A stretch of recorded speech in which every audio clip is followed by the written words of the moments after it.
સમાચારની સાથે તો મહત્વના જે સમાચાર મળી રહ્યા છે, દેશના 12 રાજ્યોમાં વરસાદનું ઓરેન્જ એલર્ટ જારી કરાયું છે।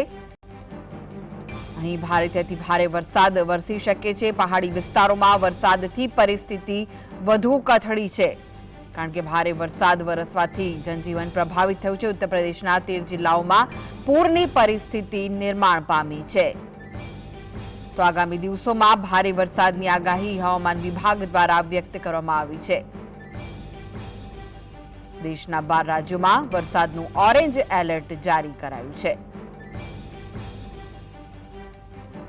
પહાડી વિસ્તારોમાં વરસાદથી પરિસ્થિતિ વધુ કથળી છે।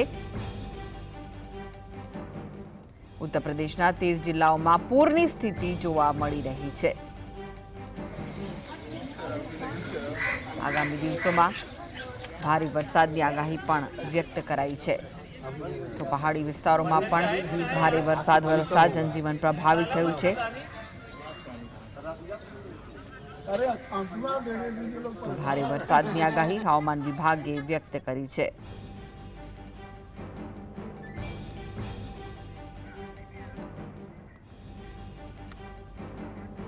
તો હવામાન વિભાગે ભારે વરસાદને લઈને દેશના આશરે 12 જેટલા રાજ્યો માટે ઓરેન્જ એલર્ટ જારી કર્યું છે, જેમાં હિમાચલ પ્રદેશ, ઉત્તર પ્રદેશ અને ઉત્તરાખંડનો પણ સમાવેશ થાય છે, કે જ્યાં સ્થિતિ વધુ કથળી રહી છે। ઉત્તર પ્રદેશના 13થી વધુ જિલ્લાઓમાં પૂરની સ્થિતિ નિર્માણ પામી છે, જ્યારે કે મુખ્ય નદીઓ ગંગા, યમુના અને બેતવાએ ભયજનક સપાટી વટાવી દીધી છે। વરસાદની ઘટનાઓમાં ઉત્તરાખંડમાં 3 અને હિમાચલ પ્રદેશમાં 3 લોકોના મોત થઈ ગયા। ઉત્તરાખંડમાં ડૂબી જવાથી 3 લોકોના મોત નીપજ્યા છે, જ્યારે હિમાચલ પ્રદેશમાં વાહન ખાઈમાં ખાબકતા 3 લોકોએ જીવ ગુમાવ્યો। રાજસ્થાનમાં પણ પરિસ્થિતિ વધુ કથળેલી છે। ખાસ કરીને માધોપુર જિલ્લામાં પૂર આવ્યું હતું। પરિણામે મુખ્યમંત્રી ભજનલાલ શર્માએ સોમવારે એરિયલ સર્વે કર્યો હતો અને કેટલું નુકસાન થયું છે તેની જાણકારી મેળવી હતી। તો ઉત્તરાખંડમાં સોમવારે ભાખરામાં ભારે કરંટના કારણે એક વ્યક્તિ તણાઈ ગઈ હતી।